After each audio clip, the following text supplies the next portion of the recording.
Outriders, Exiled, Captains.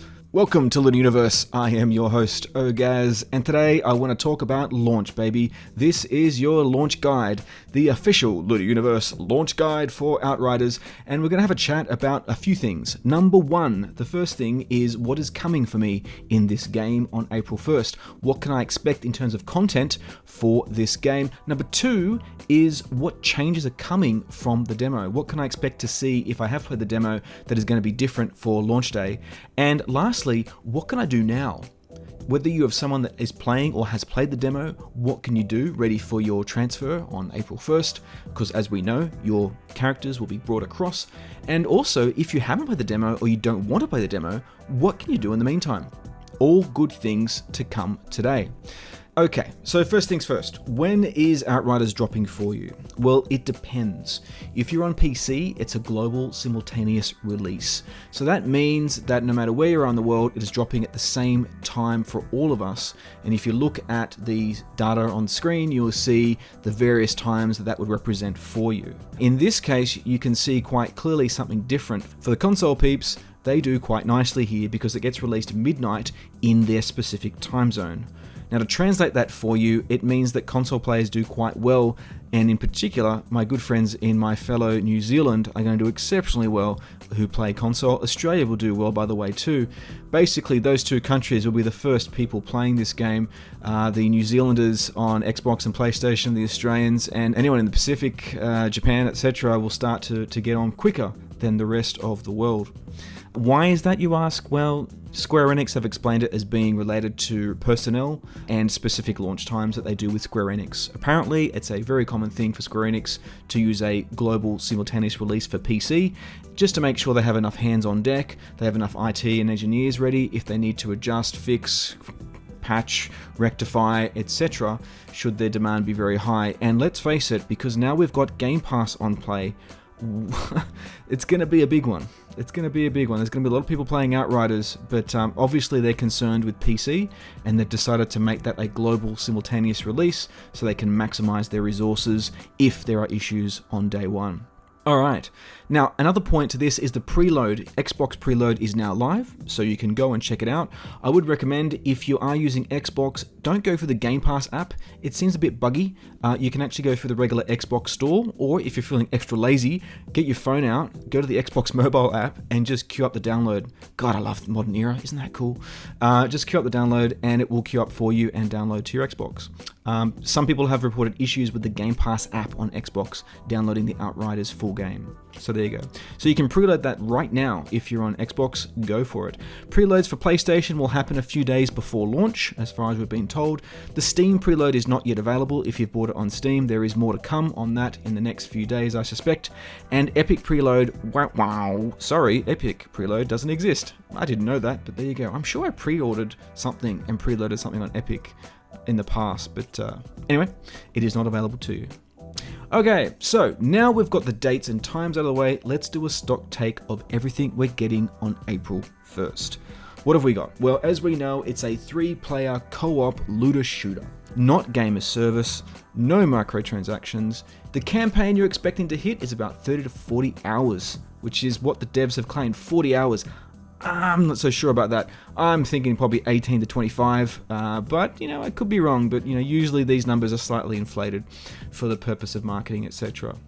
There are 3 subclasses inside the 4 classes. So if you think about the respective sub-skills that we've seen in the tree, in the demo, it's very, very clear that we're going to find some slight modifications or variables in between each classes, and at least 3 of those per class you will see. There are 15 world tiers that you'll be able to experience. Of course, we've got up to world tier 5 in the demo. There will be 10 more as we progress throughout the rest of the game. There are 14 endgame expeditions.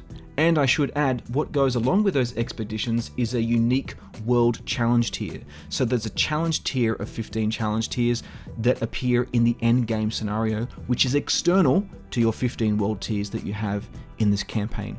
There is also one final expedition for you to complete. I'm really looking forward to those expeditions. I don't know about you guys, but that's going to be the meat and potatoes. That's going to be, when we finish the campaign, that's going to be the speed runs, and all these expeditions are timed, and you get better loot the quicker you finish the expedition. You don't get any loot if you don't finish. So if you kill 99% and you die at the boss, you get jack shit.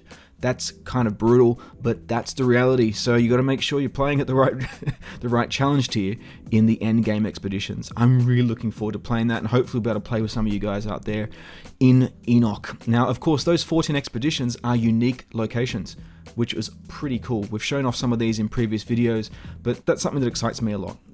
The idea that they're all unique locations, it's not repeatable content from the past. Really looking forward to that. You've got a level 30 character cap, which we know about, a level 50 weapon cap, although I should add we have seen level 52 weapons in different screenshots from the developers, etc. But at the moment, as far as we know, level 30 character cap, level 50 weapon cap. And of course, that 50 weapon cap is accounting for the expeditions that you're doing at the end. 46 legendary weapons. You've seen 10. You've seen 10 legendary weapons in the demo. There's a total of 46 that you're going to see in the final game. There are 95 legendary armor pieces. That is very cool. We're looking forward to seeing all the variable differences for legendary armor. 95 of them. 3 set pieces of armor per class. So 3 armor set pieces that you'll have access to for each of the classes. That's what's been confirmed, but I suspect there's going to be some more, or maybe they'll drop more post-launch. We'll see how that goes, but for now, that's the basics of what we know. There are several hundred mods, and of course, the epic build diversity, which a lot of you are probably familiar with. The diversity in builds is going to be the thing that keeps this game thriving, and it's the thing that I'm really excited about, because it's the stuff that we often is fallen short in a lot of these looter shooters in the modern era, thinking specifically of our good friends Anthem, Godfall, amongst others. Now, monsters, there are monsters in the campaign and in the expeditions. There's Big Jaws, there's Moldfangs, there's the Oread Queen, and of course, all the stuff that you're used to. Exiles, Breaches, Captains, Cutthroats, Flamers, Guardians, Growlers, Marksmen, Riflemen, Shock Troopers. Haven't seen any Shock Troopers. So there's quite a variety that we'll get used to, no doubt, at release. The last point is the mobile truck transport. I haven't mentioned much about the truck. I did a tweet on this the other day, but the truck is there for you to support you in game. It is not drivable, but it is fully customizable. You can skin it, you can customize it all you wish, and I think it's going to be just a cute little value add. Nothing that's going to change your game, but something of interest. And you'll notice what happens with that truck is that it tends to appear in cutscenes, and you'll notice that it's stationary near the locations that you begin certain missions. So if you keep your eye out in a lot of the videos that are out there, you'll often see your truck just standing nearby.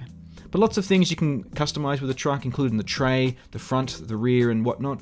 Yeah, just something cute for you.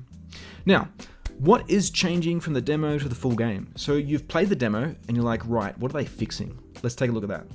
So Square dropped a big update yesterday, and this is it. They have replaced all the legendaries. So if you lost legendaries in the demo because of that inventory wipe, specifically on PC, but I think everyone experienced it in other platforms as well, you should now have those back. So check your inventory, they will definitely be back. Crossplay is not in beta anymore, so that means if you are a PC player and you add console players with the code, once you've done it once, the next time you play with them, they will appear in your list, in your friends list for the game, and that's awesome. That means that once you've already played with someone on console, you won't have to keep adding the code for this crossplay function. I think it's a really, really cool addition. It must happen, because I tell you, it gets frustrating. You know, it almost breaks the joy of crossplay if you have to enter this obscure code every time you play with them.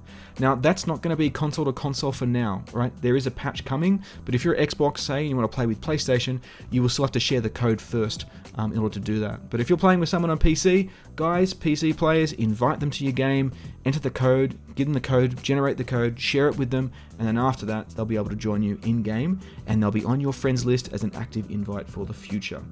On that point, my tip here would be to make sure your game status is open. I don't know why, but the demo had a tendency to just close the status, put the status to closed, and that would mean that you're sitting there trying to join players or get players to join you, and they can't join. Just make sure that you are doing that. Make sure if you're getting a player to join, or you're doing some joining with a friend, that you definitely have the game status set to open, and you'll see that on the invite screen when you do that. For PC, we're getting DirectX 12, hello, which is good. I think we should have had it from demo, but it's probably other reasons. It's only been DirectX 11 to this point, but DirectX 12 will be fully active for all you PC nerds. Streamlined dismantling, there is a quick mark function that has now been added to dismantling, so it's going to be slightly quicker for your dismantling functions. The voting system has been slightly streamlined, which is also good because there has been, I think it's 3 key presses to actually vote, which is kind of frustrating. So I don't know what the new one looks like, but we'll have to wait and see for the streamlined version of that voting system. If you've ordered the Hell's Rangers pre-order gear, just note that won't appear till level 10. You're not going to see that until level 10. So if you're wondering where it is on your day 1 pre-order, well, it's not there yet. It's coming, and it'll be waiting for you to unlock at level 10. Just one last point for Xbox, if you've recently pivoted to Game Pass from PC or PlayStation, just remember your profile won't be coming across. So if you want to, jump into the Xbox version now of the demo, and then obviously get your players up, get your characters up if you want to get ready for launch. Lastly, Square has also documented what is in its day 1 and post day 1 patches. I mean like a laundry list of things going into the day 1 patch and the post day 1 patch. I mean, Jesus wept. Have you guys seen anything like this? I can't. I've lost for words. I'm lost for words for what the devs have been able to do here. Kudos to them. That's awesome. We're getting so much visibility into what's going on, and if you want to check out the full list, you can check out the link that I'll put in the post, but I'll leave it at that. So that gives us a summary, first of all, of what we're going to get day 1, what we can expect from our first day in Outriders, and secondly, what experiences have changed from the demo. Okay, so with all that said, what can I do now? Well, it really depends. Are you someone that's playing the demo, that has played the demo, or someone who's not going to play the demo? And I guess that's 3 categories, but I'm just going to slimline it to 2. Here's the first one. So you don't want to play the demo, you don't want to spoil the game. Here's what you should do. Number 1, go and watch the Outriders official YouTube channel. Seriously, go watch it. They have 10-minute class build videos of each of the 4 classes. They include details around the abilities, different options for the classes, etc. And it's really good. I'm sorry to say that for all us great content creators out there, Square Enix have really smashed this. Their YouTube channel is full of some really interesting and useful things, and it's approached like how a content creator would approach it. So it's really, really useful. I think it's Lucy Hale, is the creator that's been building those for them, which is fantastic. There's a build video on endgame. There's a build video on additional content. There's a build video for skills, on the skill trees. There's just so much there. So look, if you don't want to play the demo, just go to the Outriders official channel. Don't go to all the 3 billion content creators like us. I'm selling myself short. Just check out Outriders, man. It's really bloody impressive, and I've really enjoyed watching what they've brought to the table over the last 12 months. The second thing is check out the build calculator. So number 2, go to the build calculator. I'll put the link in the description. It's really cool. The build calculator just allows you to really theory craft. It's fantastic. You literally can build out your class and work out what kind of decisions that you might make during your playthrough or during your additional playthroughs for each class. So go play with that. Really cool. The third thing you can do is you can check out the Reddit. There's lots of great stuff on the Outriders Reddit, and unlike a lot of Reddits, this is officially sanctioned by Square Enix. So they are on there, they're active, they're talking, and I think it's a really good thing. So check out the Reddit. You'll never know what you'll find there. It can be very interesting. And last but certainly not least, check out our Twitter. We've been hammering it for the last 72 hours in particular. I've just been pumping out as much content around this game because it's just, I'm a geek, I'm a nerd, I love this stuff. It's really exciting. But also, we don't have time, unfortunately, to make videos every minute. You might have noticed that about our channel. We can't make videos every minute. So I try and leverage the content that I can with Twitter with that. So if you're into fast updates, drop us a follow. So jump onto Twitter and follow us at Little Universe, and you'll probably get those little bite-sized pieces of news and nuggets that you don't need to sit there and watch a 30-minute video for. I'm just saying, that could be a good option if YouTube is not your thing. And of course, jump in the Discord, as I've always been saying throughout these videos. Now, the second type of person is the person that has played this demo to the hilt. You are confident, you are savvy, you are sexy, and you know everything that's going to happen to you on day 1. In that case, you might not have enjoyed much of this video, because you've probably known some of these things. Hopefully you've learned something new. If you are this player though, or you have played it a little bit, here's a few things that you might want to make sure you do ready for launch. Number 1, level all 4 classes up to level 7 World Tier 5. That might be obvious to most of you, but yeah, that's a thing to do. If you're active in the demo, get them all up there, get all your classes ready. And ask yourself, are you going to start a new character? I've had people sort of contemplate that. They've actually got their 4 characters ready, and they've actually gone, hang on, maybe I do want to start afresh. Do I need to continue? Don't feel locked in, but have a look at what you've got. If you want to get them up there, I definitely recommend all 4 classes, level 7, World Tier 5. Number 2, keep grinding. If you want to keep grinding for those legendaries, a lot of people have disparaged this, like, oh, you're wasting your time, why are you doing it? Don't do the captain run, blah, blah, blah. Well, look, I beg to differ. If you're enjoying it, why the hell not, first of all? But second of all, if you kill the captain, the marksman, the breaches, leave the rifleman and die. And remember, this is then helpful because you're maximizing your exposure to legendary mods that you'll then be able to dismantle in your full and final playthrough. And needless to say, you're not going to be able to necessarily see all those mods very quickly in-game. You will progressively over your 30 to 40 hours, but you may not come across that particular mod with that particular variable. So I propose that if you like the game, go back in, man, farm away and get more of those Legos and get more of that content, and importantly, get your resources up. You'll notice that on your screen, your resources do have a cap. So most of you who are playing the demo have probably capped your resources out by now, but just have a look at those and just make sure they're capped out because they'll be very helpful, of course, for you on day one. Anything that's in your players, across your players, will be accessible via your stash on day one anyway. So you shouldn't be too stressed about losing weapons, etc. Lastly, I would say do all the things that I mentioned above for the players that aren't playing the demo. So if you've done all those things, you're kind of ready to go. Go back to my first options that I mentioned earlier, check out the YouTube channel, check out the build calculator, join Reddit, and follow us on Twitter so that we can have some good times, great memes, great skill builds, great conversations. To summarize, Outriders seems to be the anti-looter shooter of this industry. It almost feels as if People Can Fly have sat down and with a bunch of markers and wrote down every buzzword and issue of the genre. Game as service, microtransactions, shitty loot, shallow build diversity, bad endgame. They've literally written this stuff on a whiteboard somewhere and said, how do we not do these things?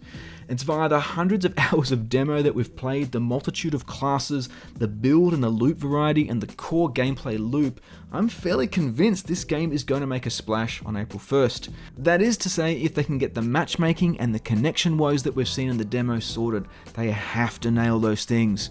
I really am confident that this game's going to be fun if they can get those things sorted. Hopefully they will, ready for April 1st. It's a big video, I'm sorry for the length, but I want it to be comprehensive, ready for you for April 1st. Drop a like, subscribe, tell us what you think. What are you going to do on day one? Is there anything that I've missed? Have I missed something? A preparation for a new player for launch day?